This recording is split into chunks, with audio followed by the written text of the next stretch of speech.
很多用 Ecobee 的人都有可能会有这个问题。为什么我的 Ecobee 这里显示着 Calibrating？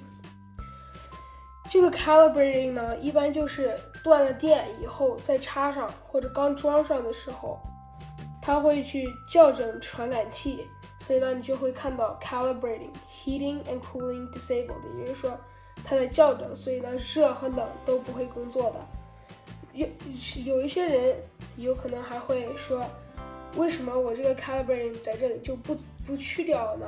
要是它在这里超过1个小时的话，那就是有什么问题，可能就是接线的问题，或者里面的系统故障。